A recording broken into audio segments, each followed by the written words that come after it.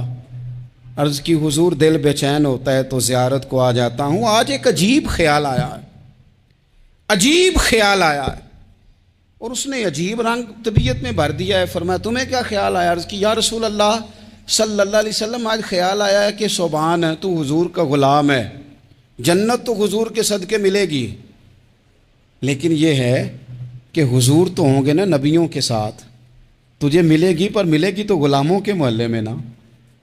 تو دل میں خیال آیا کہ وہاں زیارت بھی ہوگی کہ نہیں؟ او جنت میرے کس کاری جتھے یار نظر نہ آوے، زیارت بھی ہوگی کہ نہیں؟ حضور کی بارگاہ میں جب حضرت ثوبان نے عرض کی تو رب کریم نے فرمایا محبوب جو تیری اور تیرے رب کی اطاعت کرے نا، اولئک انعم اللہ علیہم من النبیین والصدیقین والشہداء والصالحین، فرمایا ان کو اللہ نبیوں کے، صدیقین کے، شہداء اور صالحین کے ساتھ ہی جنت میں اکٹھا فرمائے گا، وہ اکٹھے رہے۔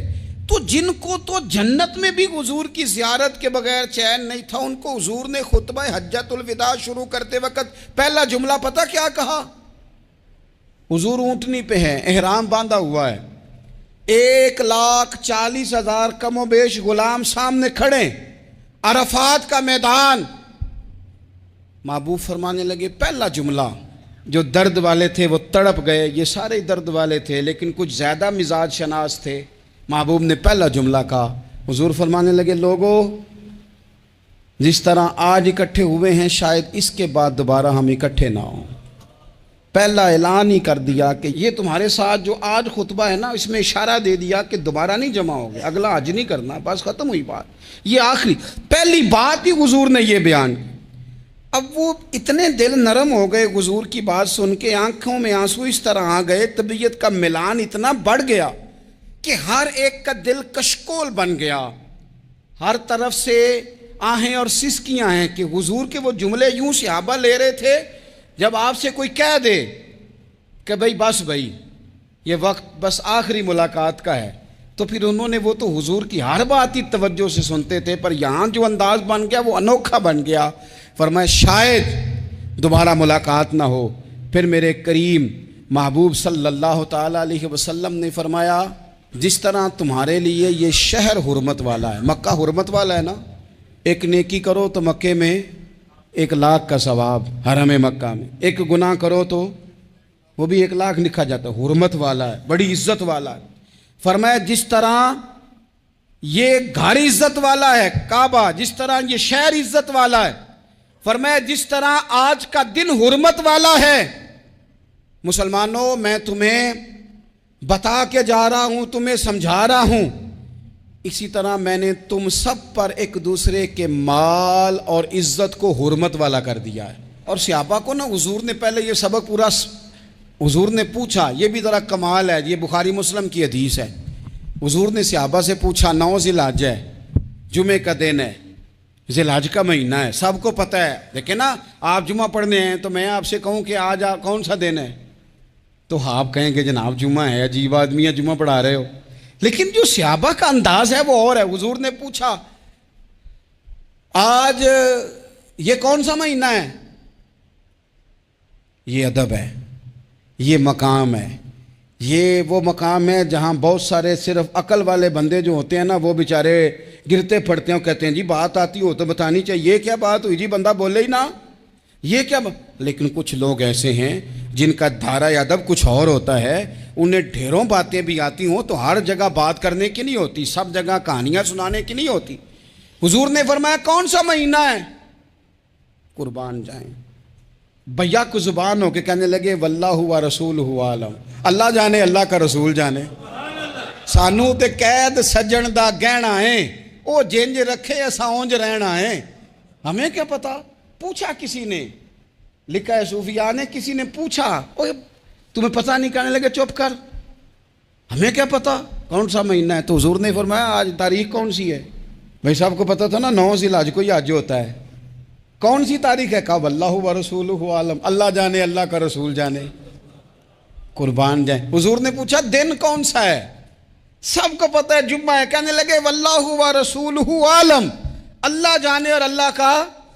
وہ صحابہ بتا کیوں نہیں رہے؟ تو اہل محبت کہتے ہیں صحابہ کا جواب یہ تھا ہمیں کوئی مہینوں سے غرض ہے، ہمیں کوئی دن سے غرض ہے، ہمیں کوئی تاریخ سے غرض ہے؟ حاجیو آؤ شہنشاہ کا روضہ دیکھو، کعبہ تو دیکھ چکے، کعبے کا بھی کعبہ دیکھو، ہمیں تو محبوب سے غرض ہے۔ مہینہ تھا ذی الحج کا، اگر حضور کہہ دیتے ذی الحج نہیں ذی قعدہ ہے تو ہم نے ذی قعدہ ہی بنا لینا تھا۔ تاریخ تھی 9، اگر حضور فرما دیتے 11 ہے تو ہم نے 11 ہی بنا لینی تھی۔ دن تھا جمعے کا، اگر حضور کہتے پیر ہے تو ہمیں کیا لگے؟ ہمیں تو محبوب کی رضا چاہیے۔ آپ دیکھیں نا ایک صحابی کے ہاتھ ذرا لمبے تھے تو حضور نے فرمایا یا ذوالیدین، او لمبے ہاتھوں والے۔ ان سے کوئی پوچھتا نام کیا ہے تو کہتے میرا نام ہے 2 ہاتھوں والا۔ او بھائی میرے بھی 2 ہیں، تم کیوں 2 ہاتھوں والا؟ کہنے لگے یہ نہیں مجھے پتا، مجھے نبی پاک نے کہا 2 ہاتھوں والا، تو ٹھیک ہو گئی جو حضور نے نام رکھ دیا۔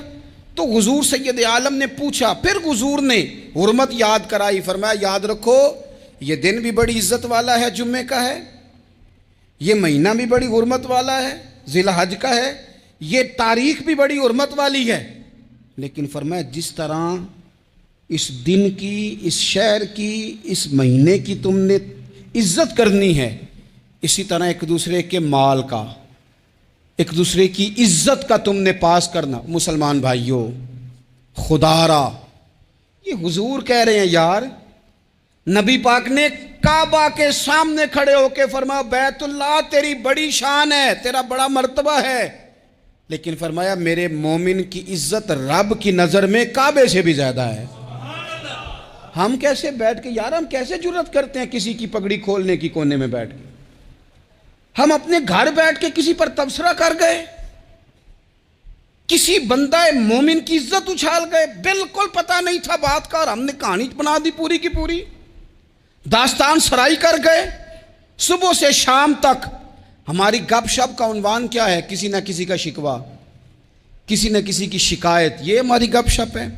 خدا را حضور نے تو خطبہ حجۃ الوداع میں پہلا سبق یہ دیا تھا کہ میرے جانے کے بعد ایک دوسرے کی عزت کرنا، اور اسی خطبے میں ایک جگہ پہ فرمایا یہ نہ ہو کہ میرے جانے کے بعد تم ایک دوسرے کی گردنیں مارنے لگ جاؤ، ایک دوسرے کی عزتوں کا خیال کرنا، پاس کرنا۔ مسلمانوں میرے عزیز بھائیوں بزرگوں، عزتوں کا دفاع شروع کریں، تھوڑی دیر کے لیے اپنی زبان لوگوں کے اوپر تبصرہ کرنے سے کنٹرول میں لائیں. کچھ چیزیں ایسی میں مختلف شہروں